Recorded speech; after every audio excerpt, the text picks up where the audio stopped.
Hello बच्चों, चलिए देखते हैं एक्सरसाइज 1.1 का क्वेश्चन नंबर 14 क्या है। Let L be the set of all lines in X Y plane. मान लो हमारे पास क्या है, ये एक एक्स वाई प्लेन है, ये एक्स हो गया, ये वाई हो गया। इसके अंदर सेट ऑफ लाइंस का यहाँ पे क्या दे रखा है, हमें सेट बना के दे रखा है जो कि आपको यूज करना है। रिलेशन क्या दे रखा है, R is defined as L1 and L2। L1 is parallel to L2। मान लो आपने कोई भी दो लाइन पिक की, एक का नाम L1 है, एक का नाम L2 है, तो वो दोनों लाइन आपस में क्या होनी चाहिए, एक दूसरे के पैरेलल होनी चाहिए। इस रिलेशन का आपको यूज करना है।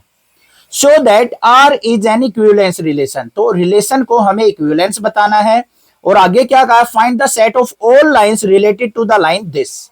हमें वो सारी लाइन बतानी है जो इस लाइन से रिलेट करती हो, इस लाइन के पैरेलल हो। क्लियर बात हो गई, क्वेश्चन समझ में आ गया। अब ध्यान से देखो भाई, सबसे पहले सेट क्या दे रखा है हमें, सेट ए लिख लेंगे यहां पे। All lines in X Y plane, X Y plane, ये हो गया। और रिलेशन आर क्या हो गया यहां पे, L1 L2।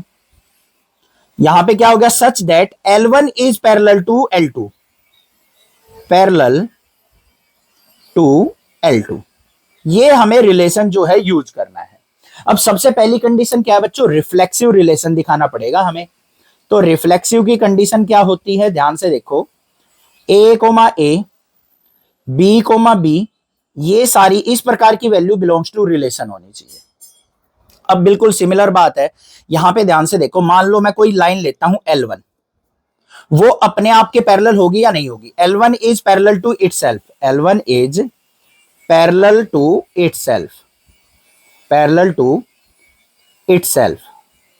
अब आपके माइंड में आ रही होगी, सर L1 लाइन अगर आपने ये ले ली, ये मान लो L1 लाइन ले ली, तो L1 ही ये दूसरी लाइन भी हो गई, इसके बिल्कुल ऊपर लाई करेगी वो। तो भाई है तो दोनों एक दूसरे के पैरेलल ही, on the line basic lie कर रही है, बट वो पैरेलल ही कहलाएंगी एक दूसरे के। ठीक है, तो L1 is parallel to itself, L2 is parallel to itself. तो यहां पे क्या हो गया, R इज रिफ्लेक्सिव। ठीक है, दूसरी क्या है हमें चेक करनी है भाई, सिमेट्रिक की।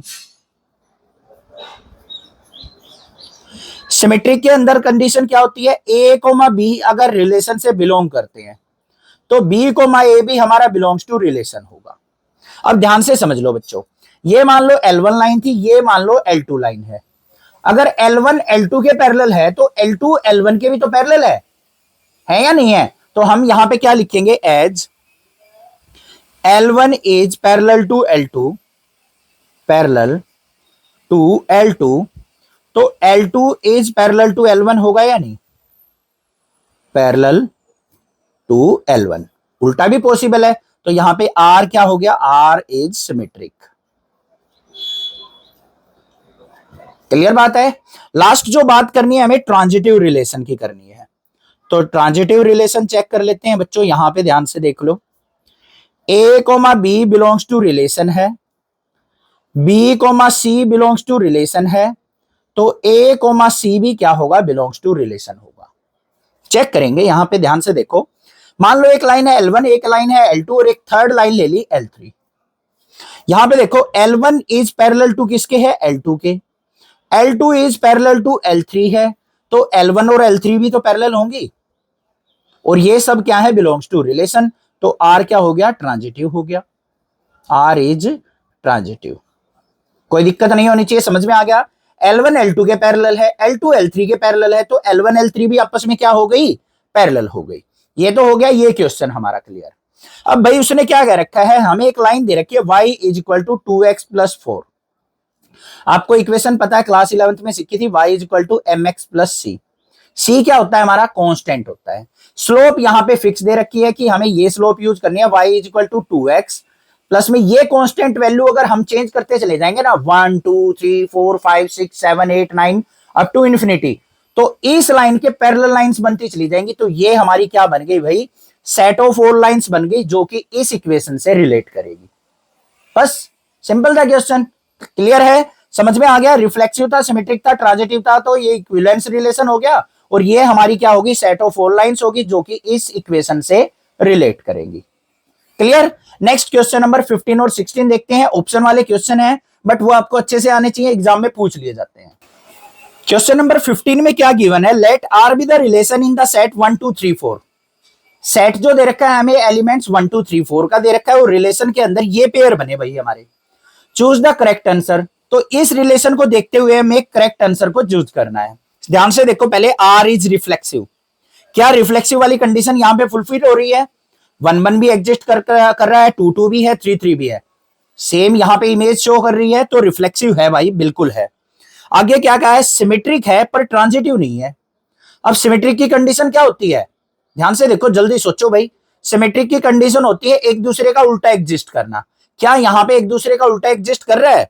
तो देखते हैं, यहां पे 1 2 है, 2 1 नहीं है, 2 2 है, नहीं है, 1 1 4 4 1 3 है, 3 1 भी नहीं है। तो ये हमारा सिमेट्रिक रिलेशन नहीं है। तो फर्स्ट वाला ऑप्शन क्या हो गया, रॉन्ग हो गया, गलत दे रखा है। सेकंड वाले पे आ जाओ। आर इज रिफ्लेक्सिव, रिफ्लेक्सिव तो था। ट्रांजिटिव है, देखते हैं भाई यहां पे ध्यान से देख लो क्या है, यहां पे कंडीशन देखनी पड़ेगी। ध्यान से देखो, ये दे रखा है 1 3 बिलोंग्स टू रिलेशन है, 3 2 ये भी हमारा रिलेशन से बिलोंग कर रहा है और 1 2 भी हमारा क्या कर रहा है, रिलेशन से बिलोंग कर रहा है। ध्यान से देख लो, ये सारी वैल्यू पॉसिबल है यहाँ पे। तो ट्रांजिटिव हो गया, सिमेट्रिक तो था ही नहीं। तो सेकंड ऑप्शन क्या हो गया हमारा, करेक्ट ऑप्शन। आ गया समझ में? क्वेश्चन नंबर 15 किस प्रकार से हमने यहां पे चूज करना है। ठीक है, क्वेश्चन नंबर 16 देखते हैं क्या है। क्वेश्चन नंबर 16 दे रखा है, let R be the relation in the set N given by R equal to. Relation जो दे रखा है किस प्रकार से है ए और बी के बीच में, A equal to B minus 2। अगर a equal to B minus 2 करते हैं तो b की वैल्यू हमारी ग्रेटर देन 6 होनी चाहिए। ये कंडीशन फुलफिल करनी चाहिए। Choose the correct answer. अब यहां पे देखो बच्चों, 2 4 बिलोंग्स टू रिलेशन दे रखा है, तो ये a की वैल्यू, ये b की वैल्यू पुट करके देखो। यहां पे ध्यान से देखो, b की वैल्यू ग्रेटर देन 6 चाहिए, तो ये तो 4 है, तो फर्स्ट ऑप्शन रॉन्ग हो गया भाई। ये तीनों ऑप्शंस में b की वैल्यू ग्रेटर देन 6 है, इन तीनों को चेक करेंगे। यहां पे ध्यान से देखो क्या है, a equal to B minus 2।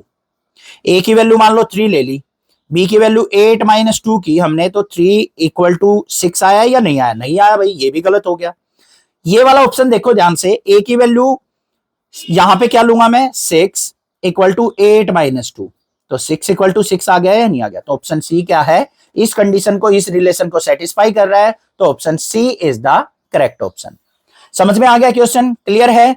Reflexive, transitive और सिमेट्रिक ही था पूरी की पूरी एक्सरसाइज में, वो आपको अच्छे से क्लियर हो गया होगा। अगर उसमें कोई डाउट है तो जो स्टार्टिंग का क्वेश्चन करा रखा है ना मैं, क्वेश्चन नंबर 1, वहां पे मैंने अच्छे से रिफ्लेक्सिव, ट्रांजिटिव और सिमेट्रिक की कंडीशन विद एग्जांपल समझा रखी है, वो आपको अच्छे से देखनी है। स्टार्टिंग से क्वेश्चन करते आओगे, सारे के सारे हलवा लगेंगे क्वेश्चन, कोई ज्यादा डिफिकल्ट नहीं है। चिंता मत करो, एक्स्ट्रा क्वेश्चंस भी करवा दूंगा, एग्जांपल भी करवा दूंगा। चैनल को सब्सक्राइब करना। Class 8th 9th 10th 11th के बच्चों को नेक्स्ट क्लासेस के बारे में जरूर बताना। Thank you students for watching this video.